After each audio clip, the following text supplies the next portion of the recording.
आज शुभम को लगा था जैसे पहली बार उसने हनुमान चालीसा को पूरे भाव के साथ समझा और वो बहुत उत्साहित था हनुमान चालीसा की साधना शुरू करने के लिए। पर बाबा ने उससे कहा, देखो बेटा, हनुमान चालीसा की साधना के लिए जो बात सबसे ज्यादा जरूरी है वो है हनुमान जी में अटूट श्रद्धा और विश्वास। हनुमान जी तो तैयार बैठे ही हैं भक्तों पर कृपा करने के लिए, लेकिन उनकी कृपा तभी हो पाती है जब भक्त में भी तुलसीदास जी जैसी श्रद्धा और विश्वास होता है। इनके बल पर ही भक्तों के जीवन में चमत्कार होते हैं।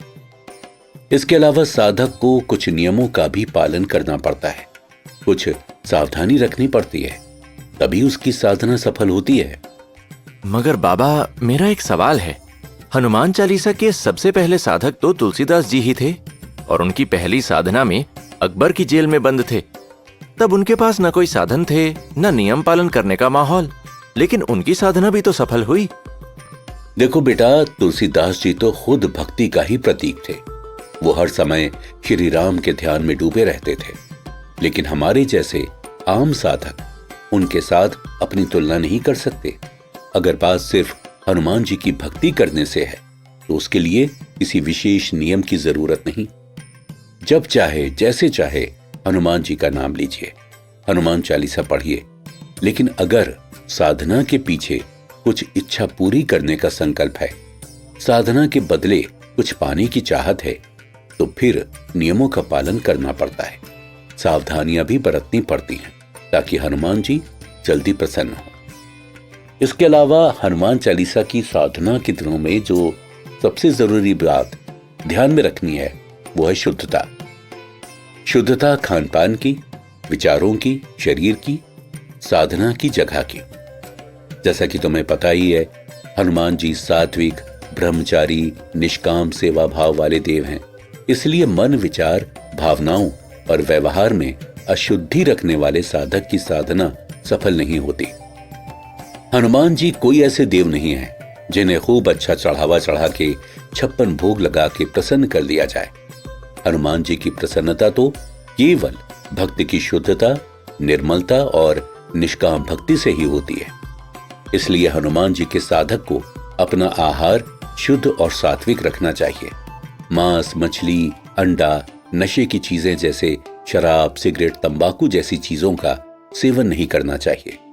शुरू में इन बुरी चीजों को जबरन छोड़ना पड़ता है, मगर फिर हनुमान जी की कृपा से बुद्धि खुद से शुद्ध होती जाती है, जिससे ये बुरी चीजें खुद ही हमेशा के लिए उसके जीवन से दूर हो जाती हैं। इसके अलावा साधना के दिनों में ब्रह्मचर्य का भी पालन करना चाहिए। मन और कर्म में वासना नहीं होनी चाहिए। जितना हो सके अपना व्यवहार शुद्ध, सरल और सात्विक रखना चाहिए। गुस्सा करना, झूठ बोलना, दूसरों की बुराइयां करना, किसी से ईर्ष्या करना, मन में किसी तरह का लोभ रखना या किसी के लिए गलत सोचना, ये सब नहीं करना चाहिए। गलत मनोरंजनों से दूर रहना चाहिए, क्योंकि वो चीजें हमारे विचारों को नकारात्मक और दूषित करती हैं। हाँ, एक और बात जो मैं तुम्हें पहले भी बता चुका हूं, इस साधना का संकल्प भी शुद्ध और सात्विक होना चाहिए।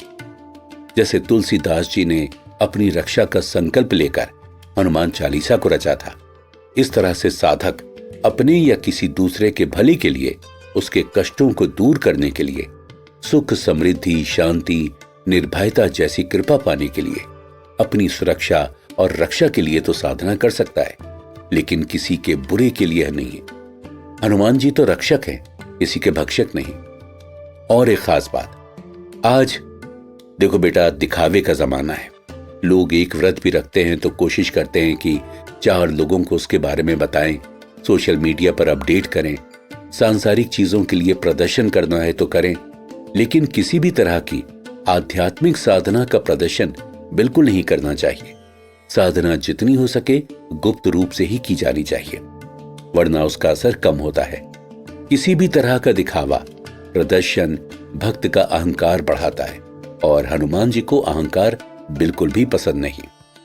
बल्कि साधना काल में जितना हो सके ज्यादा से ज्यादा सेवा भाव रखते हुए दूसरों की मदद करनी चाहिए, वो भी बिल्कुल निस्वार्थ भाव से, क्योंकि निष्काम सेवा हनुमान जी का जीवन सूत्र है।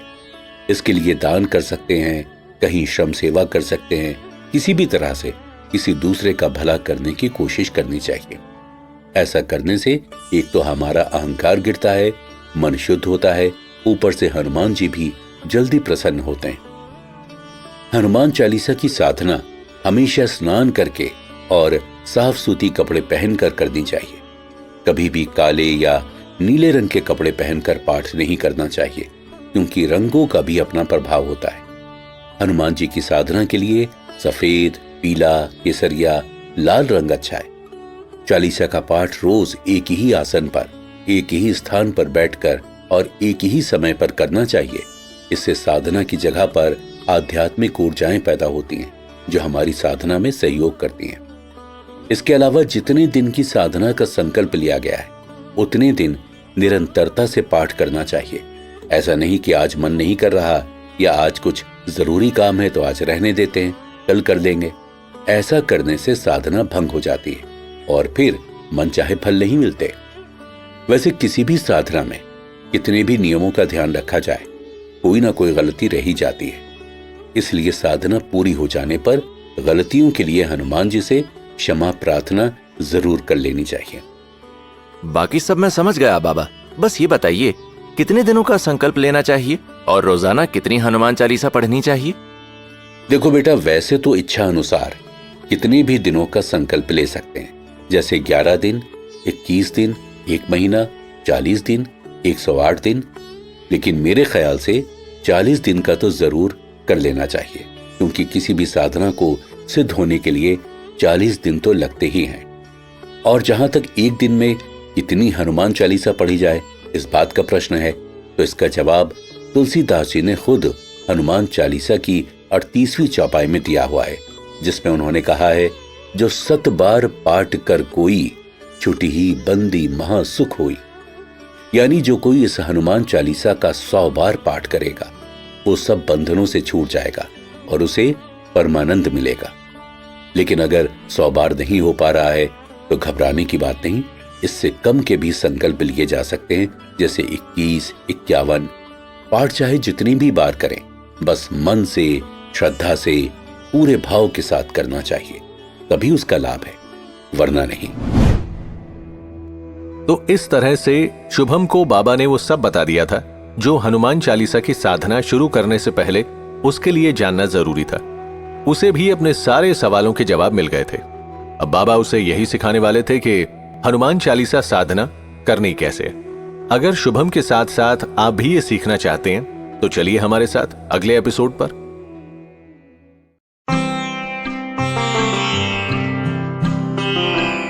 शुभम ने बाबा से हनुमान चालीसा के बारे में तो सब समझ लिया था, लेकिन अब ये उसको सिद्ध कैसे करना है, इस विधि को समझना बाकी था। बाबा अब उसे यही समझा रहे थे। हनुमान चालीसा की साधना शुरू करने के लिए सबसे पहले एक शुभ दिन का चुनाव करना चाहिए। वैसे तो हर दिन शुभ है, किसी भी मंगलवार और शनिवार को हनुमान जी का दिन माना जाता है, इसलिए इनमें से ही किसी एक दिन साधना की शुरुआत करनी चाहिए। तो किसी भी मंगलवार को सुबह नहा धोकर साफ कपड़े पहनकर घर के मंदिर में या ऐसी जगह हनुमान जी की प्रतिष्ठा करनी चाहिए जहां पर शांति हो और बिना किसी बाधा के बैठकर साधना की जा सके। हनुमान जी के आसन के लिए एक पटरी पर लाल कपड़ा बिछाना चाहिए और उस पर उनकी प्रतिमा, मूर्ति या फोटो स्थापित करना चाहिए। साथ में गणेश भगवान और भगवान श्री राम जी की भी प्रतिमा या फोटो हो तो बहुत अच्छा है। बाबा, क्या इसमें किसी डायरेक्शन का भी ख्याल रखा जाता है, जैसे हनुमान जी का मुंह किस दिशा में होना चाहिए और साधना करने वाले का किस दिशा में? देखो बेटा, वैसे तो हनुमान जी की अलग अलग संकल्प के साथ अलग अलग तरह से पूजा होती है। हनुमान जी के रूप भी अलग अलग हैं, जैसे एक शांत भाव का रूप है जिसमें वो ध्यान में बैठे हैं, एक उनका सेवा भाव का रूप है जिसमें वो श्री राम और माता सीता के चरणों में सिर झुकाए बैठे हैं या उनका कोई काम कर रहे हैं। हनुमान जी का रौद्र रूप भी है, जैसे पंचमुखी हनुमान, एकादश मुखी हनुमान। हनुमान जी के इन रौद्र रूप की साधना विशेष सिद्धियों के लिए या कुछ विशेष बड़े कष्टों को दूर करने के लिए की जाती है। उनकी साधना के कुछ अलग नियम भी हैं, लेकिन घर में की जाने वाली सामान्य साधना में हनुमान जी का शांत रूप ही रखा जाता है। हनुमान जी का मुंह दक्षिण दिशा की ओर रख सकते हैं, क्योंकि दक्षिण मुखी हनुमान जी कष्टों को जल्दी दूर करने वाले माने जाते हैं। फिर साधक का मुंह उनकी ओर होगा, यानी उत्तर दिशा में। हनुमान जी के आसन के सामने साधक को अपना आसन बिछाना चाहिए, जो कुशा का या कपड़े का हो सकता है। उस पर भी लाल रंग का कपड़ा बिछा सकते हैं। पूजा में हनुमान जी को चढ़ाने के लिए लाल वस्त्र, फूल, धूप बत्ती, अगरबत्ती, टीके के लिए सिंदूर, गाय के घी या तिल के तेल का दीपक रखना चाहिए। हनुमान जी का भोग भी तैयार करके रख लेना चाहिए। हनुमान जी को चूरमे के लड्डू बहुत पसंद है। अगर ये नहीं है तो बेसन के लड्डू, इमरती, गुड़ और भुना चना, केसर डले मीठे चावल, मीठी बूंदी, इनमें से किसी का भी भोग लगाया जा सकता है। भोग में शुद्धता का विशेष ध्यान रखना चाहिए। पूजा में 1 लोटा जल भर के भी रखना चाहिए। अब बारी आती है साधना शुरू करने की। सबसे पहले पूजा के स्थान पर शुद्धिकरण करना चाहिए। इसके लिए हम थोड़ा जल छिड़कते हैं, पूजा की जगह पर भी और खुद पर भी। साथ ही मन में प्रार्थना करते हैं कि इस स्थान की और हमारी सारी नकारात्मकता दूर हो जाए और हमारे अंदर सकारात्मक ऊर्जाएं आए, जो हमें साधना में सहायता करें, हमारा मन शुद्ध और एकाग्र करें। इसके बाद धूप या अगरबत्ती और दीपक जलाना है। हनुमान जी और बाकी सभी स्थापित भगवान की मूर्तियों या चित्रों को टीका करके वस्त्र, फल, फूल चढ़ाना है। हनुमान जी को लाल रंग के पुष्प समर्पित करने चाहिए, क्योंकि उन्हें ये बहुत पसंद है। आग की 11 पत्तों पर राम नाम लिखकर उनकी माला भी समर्पित की जा सकती है। हनुमान चालीसा के पाठ की निगरानी करने के लिए भी कोई साधन रखना है, जैसे किशमिश या चना। जितनी हनुमान चालीसा का एक दिन में संकल्प लिया हुआ है, उतना गिन के रख लेना चाहिए। इसके बाद अंजलि में थोड़ा जल लेकर साधना का संकल्प लिया जाता है, जिसमें हम हनुमान जी से प्रार्थना करते हुए संकल्प लेते हैं कि हे हनुमान जी, मैं इस नाम का साधक, इस गोत्र से, इस गुरु का शिष्य, ये साधना इस इच्छा की पूर्ति के लिए कर रहा हूं। आप मुझे इस साधना की सफलता के लिए शक्ति तथा आशीर्वाद प्रदान करें। मैं भगवान श्री राम को साक्षी मान के संकल्प लेता कि इतने दिन रोजाना इतनी बार हनुमान चालीसा का पाठ करूंगा। मेरी साधना को स्वीकार करें और हमारे इन कष्टों को, समस्याओं को दूर करें, या हमारा ये काम सफल करें। मगर बाबा, एक बार अगर संकल्प ले लिया लेकिन साधना पूरी नहीं कर पा रहे तो क्या होगा? संकल्प लेकर हम हनुमान जी से वादा कर लेते हैं कि अब हम उनकी नियमित साधना करेंगे और संकल्प लेकर पीछे नहीं हटना चाहिए। साधना में कई बार बाधाएं खड़ी होती हैं। बाधाएं बाहरी भी हो सकती हैं और हमारे मन के खेल भी। कई बार शारीरिक बीमारियां भी आ सकती हैं। इसलिए पहले ही सोच समझकर उतना ही संकल्प लेना चाहिए जितना हमें लगता है कि हम हर स्थिति में इसे पूरा कर सकते। बीच में साधना छोड़ना अच्छा नहीं होता। फिर भी अगर कभी छोड़नी ही पड़े तो हनुमान जी से हाथ जोड़कर क्षमा मांगनी चाहिए और जैसे ही संभव हो वापस से साधना शुरू करके पूरी करनी चाहिए। ठीक है बाबा। तो अब संकल्प के बाद पूजा की शुरुआत होती है। देखो बेटा, सबसे पहले भगवान गणपति जी का ध्यान करके उनका मंत्र बोलते हैं, जैसे वक्रतुंड महाकाये सूर्य कोटि समप्रभ निर्विघ्नं कुरु मे देव सर्व कार्येषु सर्वदा। हम उनसे हाथ जोड़कर प्रार्थना करते हैं कि वो हमारी पूजा में उपस्थित रहें और हमारी हनुमान चालीसा की साधना निर्विघ्न पूरी करें और सफल करें। गणपति भगवान प्रथम देव हैं, जो हर शुभ काम को निर्विघ्न सफल करते हैं। इसलिए कोई भी साधना या पूजन हो, सबसे पहले उनका ही आवाहन और पूजन होता है। तो क्या अब संकल्प के बाद हनुमान चालीसा का पाठ शुरू कर देना चाहिए? देखो बेटा, वैसे तो जैसी गुरु से आज्ञा मिलती है वैसे शुरू करना चाहिए, लेकिन मेरा मानना है कि हनुमान चालीसा का पाठ शुरू करने से पहले भगवान श्री राम के नाम का जाप या उनके किसी मंत्र का जाप जरूर करना चाहिए, क्योंकि जहां भगवान श्री राम की पूजा होती है वहां हनुमान जी की कृपा अपने आप बरसने लगती है। हनुमान जी ने तो खुद कहा हुआ है कि जहां पर भगवान राम का नाम लिया जाएगा मैं वहां पर हमेशा रहूंगा। इसलिए एक माला राम नाम की या फिर उनके किसी मंत्र की करनी चाहिए, जैसे राम रामाय नमः। इसके बाद हनुमान जी का ध्यान करके उनका ये मंत्र बोलना चाहिए, ओम अतुलित बलधामम हेम शैलाभ देहम धनुजवन क्रीशानुम ज्ञानिनाम अग्रगण्यम सकल गुण निधानम वानराणाम धीशम रघुपति प्रिय भक्तम वात जातम नमामि। और फिर इसके बाद हनुमान चालीसा का पाठ शुरू कर देना चाहिए। जब एक हनुमान चालीसा का पाठ पूरा हो तो गिनती के लिए जो भी कुछ रखा हुआ है, जैसे किशमिश या काजू या चना या कुछ और, उसमें से एक अलग निकालकर हनुमान जी के आगे रख देना चाहिए। जितने पाठ का संकल्प लिया है उतने पूरे होने के बाद हनुमान जी की आरती करें और फिर उन्हें नैवेद्य का भोग लगाएं। उसके बाद सिर झुकाकर पाठ में होने वाली गलतियों के लिए हनुमान जी से क्षमा मांगें और फिर पूजा का समापन करें। पूजा में जो जल रखा है उसे साधक को पी लेना चाहिए और घर में छिड़क देना चाहिए। इससे घर की नकारात्मकता दूर होती है। यहाँ एक और बात ध्यान रखनी है कि जल उसी को पीना चाहिए जिनके नाम से पूजा का संकल्प लिया गया है। कई बार हम अपने परिवार के किसी सदस्य के लिए संकल्प लेकर पूजा करते हैं, तो फिर साधना का जल उस इंसान को पिलाना चाहिए। जितने दिन का संकल्प लिया है उतने दिन तक रोज इसी तरह से पाठ करने हैं और मन में विश्वास रखना है कि हनुमान जी हमारी साधना को स्वीकार कर रहे हैं। साधना के आखिरी दिन पाठ करने के बाद हनुमान जी के मंदिर जाना चाहिए। उन्हें सिंदूर और तेल का चोला चढ़ाकर प्रसाद लगाकर उनसे प्रार्थना करनी चाहिए कि अगर हमारी साधना में कोई भूल चूक रह गई हो तो उसके लिए क्षमा करें और हम पर अपनी कृपा करें। हनुमान चालीसा का पाठ कैसे करना है ये तो मैं समझ गया बाबा, मगर एक बात बताइए, इसे करने का अच्छा समय कौन सा है? सुबह, दोपहर या शाम? और क्या ये साधना को कोई भी कर सकता है? सबसे अच्छा समय तो साधना का सुबह ही होता है, क्योंकि उस समय हमारा मन शांत और शुद्ध होता है। उसके बाद दिन भर चलने वाले कामों के विचार मन में घूमने लगते हैं। दोपहर में साधना नहीं की जाती। अगर सुबह संभव ना हो तो शाम को कर सकते हैं।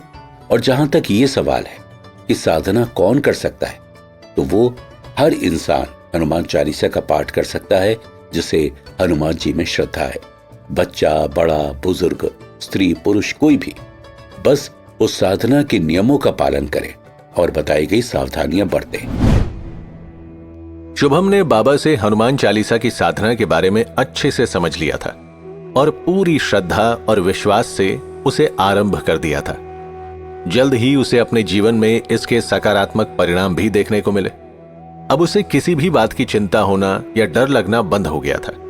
वो खुद में इतनी मेंटल स्ट्रेंथ और कॉन्फिडेंस महसूस करने लगा था कि धीरे धीरे उसने अपने सभी काम संभाल लिए थे। उसकी डिसीजन मेकिंग पावर भी बहुत अच्छी हो गई थी। अब वो किसी भी बात को लेकर कंफ्यूज नहीं रहता था। वो जल्दी और सही निर्णय लेता था। इतना ही नहीं, उसकी वाणी में भी तेज आ गया था। वो जो बोलता, लोग उसकी बातें सुनते और उसे मानते। हनुमान जी की कृपा से धीरे धीरे उसके जीवन से बुरे लोग दूर होते जा रहे थे और अच्छे लोग पास आते जा रहे थे। अब तो शुभम पक्का हनुमान भक्त बन गया था और साधना पूरी होने के बाद भी नियम से रोज 11 बार हनुमान चालीसा का पाठ किया करता था। बीच बीच में संकट मोचन मंदिर जाके बाबा से भी मिला करता था, उनसे मार्गदर्शन लिया करता था। आज भी वो मंदिर आया था बाबा से मिलने और कुछ ऐसा जरूरी सवाल पूछने जा रहा था जो उसकी साधना से जुड़ा हुआ था। क्या जानना चाहता था शुभम? पता करने के लिए चलते हैं अगले एपिसोड पर।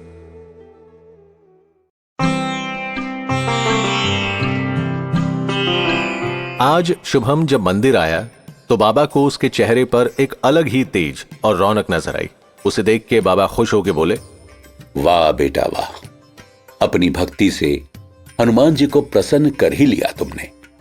उनकी कृपा हो गई है तुम पर। हाँ बाबा, लगता तो मुझे भी है, लेकिन आपको कैसे पता चला? तुम्हारे चेहरे पर अब ना कोई डर है ना कोई चिंता, आनंद ही आनंद दिखाई दे रहा है।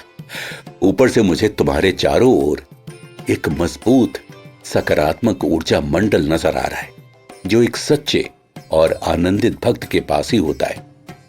ऊर्जा मंडल को क्या होता है बाबा? हमारे भौतिक शरीर के चारों ओर एक और शरीर होता है, ऊर्जा का शरीर।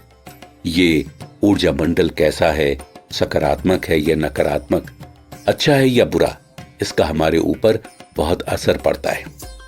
जब ये ऊर्जा मंडल कमजोर होता है, इसमें दुख, चिंता, विकार होते हैं, तो ये नकारात्मक हो जाता है और फिर इसमें बाहरी नकारात्मक शक्तियां भी आराम से दाखिल हो जाती हैं और हमारी समस्याओं को बढ़ाती हैं।